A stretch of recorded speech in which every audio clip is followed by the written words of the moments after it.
Assalamualaikum warahmatullahi wabarakatuh. Akhwatul Islam, pernahkah Anda berpikir tentang diri Anda sendiri? Siapakah saya? Seberapa banyakkah saya mengenal, mengetahui tentang agama Islam?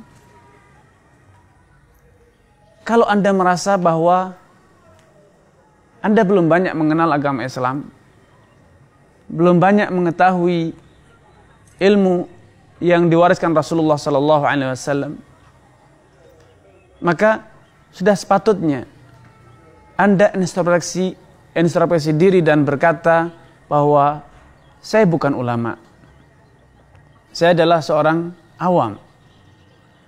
Dan kalau seorang awam, tahukah apa tugas dan tanggung jawab seorang yang kurang berilmu atau tidak berilmu? Simak jawaban Allah Subhanahu wa taala, fas'alu ahla dzikri in kuntum la ta'lamun. Kalau kalian tidak tahu, tidak memiliki ilmu, maka bertanyalah kepada orang yang berilmu. Allah Subhanahu wa taala dalam ayat ini katakan ahla dzikri, orang yang senantiasa ingat. Kenapa? Karena para ulama selalu ingat dalilnya, selalu ingat bagaimana memahami dalil dengan benar. Sebagaimana para ulama juga memahami bagaimanakah tahapan-tahapan dalam berijtihad. Karena ijtihad, memahami dalil itu tidak sesuka hati kita. Dalil tidak dapat difahami seenak hati kita, namun ada tahapan-tahapan, ada metodologi-metodologi dalam beristinbat. Dalil tidak bisa dengan mengatakan menurut saya, tapi dalil difahami dengan tata cara tahapan-tahapan yang telah dicontohkan oleh para ulama dan juga salafun saleh. Bagaimanakah seharusnya kita memahami satu dalil? Fas'alu ahla dzikri, bertanyalah, bukan membuat analisa sendiri. Bertanya bukan menentang atau yang sering disebut ngeyel. Bertanya bukan untuk membantah. Bertanya bukan untuk membangkang dan dengan mengatakan kok gitu? Kok haram? Subhanallah. Kalau memang Anda tidak tahu, kalau Anda tidak memahami, lalu apa dan mengapa ada kata kok gitu, kok haram? Orang yang tidak berilmu, Allah katakan fas'alu ahla dzikri in kuntum la ta'lamun. Kalau tidak tahu, bertanya. Ada satu kisah, suatu hari Rasulullah SAW mengutus satu pasukan perang untuk berperang. Di tengah jalan ada seorang sahabat yang terluka parah di bagian kepalanya. Sujara'suhu, terluka di bagian kepalanya. Namun walaupun dia dalam kondisi terluka, dia bermimpi basah junub. Tentu secara logika, orang yang terkena hadas akbar, hadas besar, yaitu junub, dia harus mandi, bersucinya dengan cara bermandi. Namun apa boleh dibuat kalau ternyata dia adalah orang yang sedang luka parah?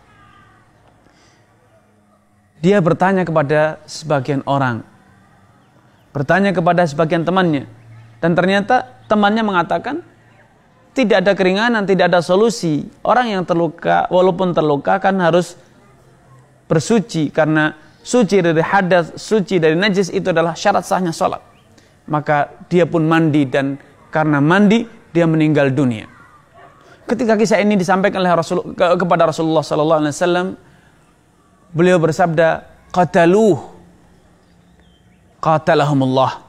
Mereka yang memberikan jawaban tanpa dasar ilmu ini, merekalah yang telah membunuh orang tersebut. Semoga Allah Subhanahu wa taala membinasakan mereka. Semoga Allah Subhanahu wa taala menghukumi mereka yang telah berfatwa, berpendapat tanpa ilmu. Ala sa'alu idlam ya'lamu. Kenapa mereka tidak bertanya kalau mereka tidak tahu? Bertanya kepada orang yang berilmu. Fa innama syifa'ul su'al. Karena obat penawar dari kebodohan itu adalah dengan cara bertanya. Dan ketika Anda bertanya, tentu Anda bertanya dalam kondisi menyadari bahwa tidak berilmu, tidak memahami. Bukan kemudian ketika berilmu, tidak masuk di akal jawabannya. tidak logis jawabannya. Apalagi mengatakan rasa-rasanya kok tidak masuk di hati saya, tidak masuk di nalar saya jawaban itu. Subhanallah. Ayatnya kok demikian, hadisnya kok seperti ini, tidak masuk di akal. Subhanallah. Orang yang beriman kepada Allah dan hari akhir, ketika dibacakan kepada ayat Al-Quran, hadis, disampaikan fatwa seorang ulama yang fatwa itu betul-betul berlandaskan dengan dalil Al-Quran dan As-Sunnah, apa yang harus dilakukan? Wa ma atakum rasulu fakhudhuh wa ma nahakum anhu fantahu. Apapun yang diajar oleh Allah dan Rasulnya, maka fakhudhuh, terimalah. Namun apapun yang dilarang maka tinggalkan. Bukan dengan mengatakan tidak logis, tidak masuk di akal, tidak masuk di logika saya dan lain sebagainya. Standar beragama kita adalah dalil. Wa ma atakumur rasul. Apapun yang diajarkan Rasul maka terima, dan apapun yang dilarang maka tinggalkan. Kebenaran tidaklah diukur dengan perasaan. Kebenaran tidaklah diukur dengan beratnya suatu amalan atau ringannya suatu amalan, namun kebenaran. Terlebih lagi bila dalam masalah-masalah yang apa? Masalah yang terkesan antara dua dalil terjadi pertentangan, antara sekian banyak dalil terjadi perbedaan. Kalau sekedar memahami dalil-dalil yang sejalan, yang searah saja, Anda belum mampu karena belum bisa bahasa Arab, belum memahami kaidah-kaidah usul fikih, belum memahami kaidah-kaidah nahwu dan lain sebagainya, maka sepatutnya Anda menerima apa adanya, karena memang Anda tidak mampu. Namun aneh dari sebagian orang ketika dia mendapatkan fatwa, ternyata tidak sesuai dengan nafsunya, tidak sesuai dengan seleranya, tidak sesuai dengan keinginannya. Apa yang dia lakukan? Dia berpindah ke mufti lain, ke ustadz lain. Dia mencari jawaban yang sejalan dengan nafsunya, sejalan dengan perasaannya. Oh, ini cocok dengan saya. Kalau jawabannya Ustadz Fulan tidak cocok dengan saya, itu tidak enak di saya, berat bagi saya, tidak masuk logika saya. Subhanallah. Kalau itu telah terjadi pada diri Anda, maka ketahuilah Anda bukanlah orang yang mengikuti dalil, namun Anda adalah orang yang mengikuti nafsu Anda sendiri.